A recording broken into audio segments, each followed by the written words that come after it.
Hey guys, Infinity from EstaticFeats here, bringing you another video about the military. So today we're going to be talking about what you should do before you go to a recruiter. So you decided that you want to join the military.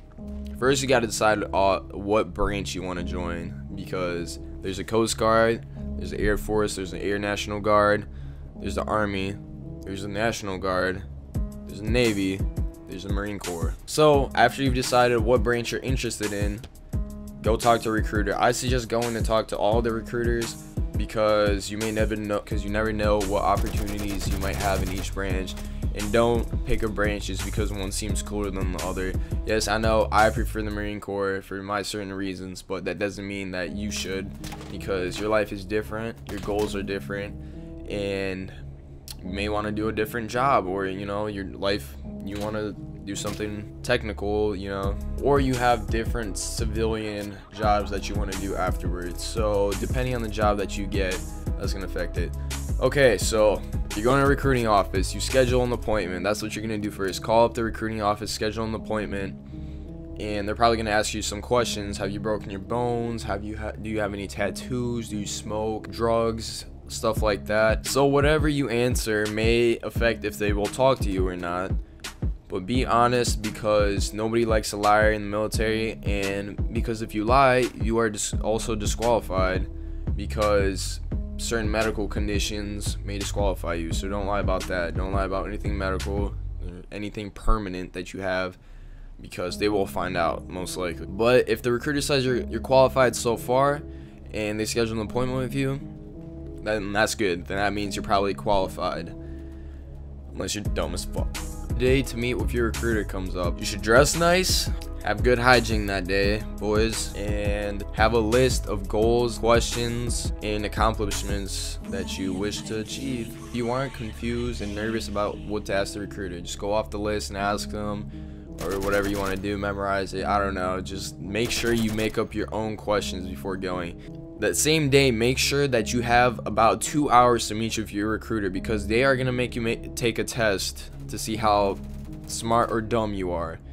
It's called the pre-ASVAB. The ASVAB determines what jobs you are qualified in the military to do. Basically, they go off your job selection from that. I know in the Marines that they have a level 1, level 2, and level 3 ASVAB. Level 1 being the least, I think.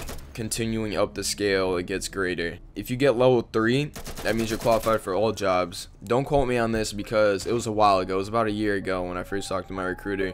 Level 2, most jobs, but not all. And level 1, it's pretty small job selections. If you're smart, you're probably gonna be able to do any job you want. If you're dumb, I don't know what to tell you. I'm sorry.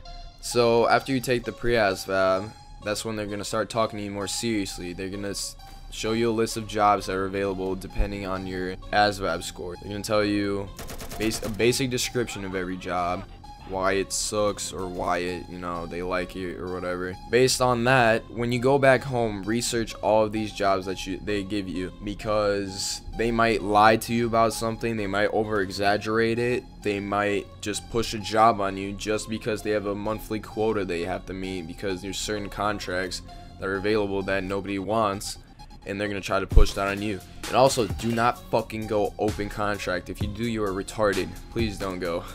Please.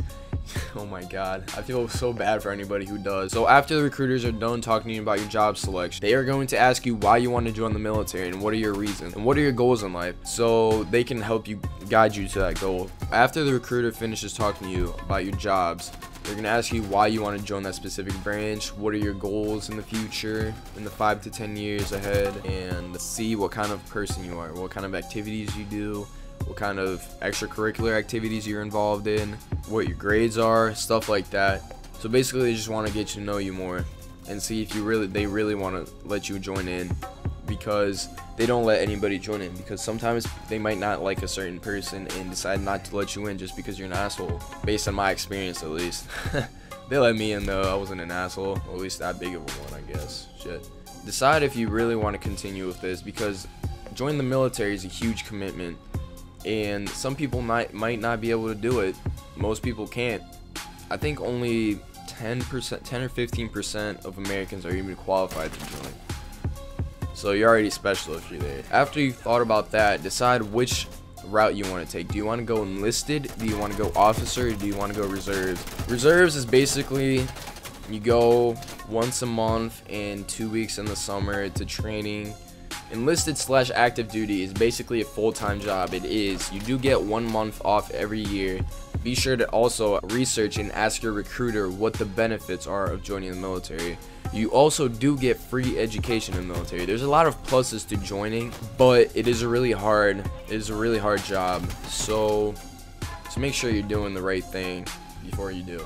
It's not for everyone, that's for sure. Officers are higher enlisted personnel. They do most of the management. They do most of the leading. They aren't in control technically. They do have higher living standards than the enlisted personnel that are in the same branch. They get paid more. There's a lot more benefits to join an officer, but you do need a bachelor's degree to join in with good grades. Do a lot of research about enlisting into the military, whether it be joining as an officer or enlisted personnel, or in the reserves even if you decide to be a citizen soldier as the army says it. So after that day, you should be 100 times more educated about what branch you want to join in, and I suggest doing that for every branch. Make sure you go home and research everything that they've told you. Like I said, they do manipulate a lot of the wording that they do say and over exaggerate some things. And if you guys have any questions that you want me to answer, just leave them down in the comment section below. I do have a lot of experience with this, with recruiters at least, and I know what kind of people they can be. I'm not saying they're bad. Not all of them are bad. Not all of them are gonna lie to you. A lot of them do care about their enlisted guys or their poolies in the Marines, at least. I don't know all the different terminology for people, but they do care about their guys that they're enlisting. So if you guys have any comments or questions, leave them down. Like I said, sorry I've been all over in this video. I'm kind of like stressed out. There's a lot of stuff going on in my life. I'm going to college soon. I'm trying to find a job. I'm trying to talk to an officer recruiter now. Stuff's crazy. Anyways, peace out.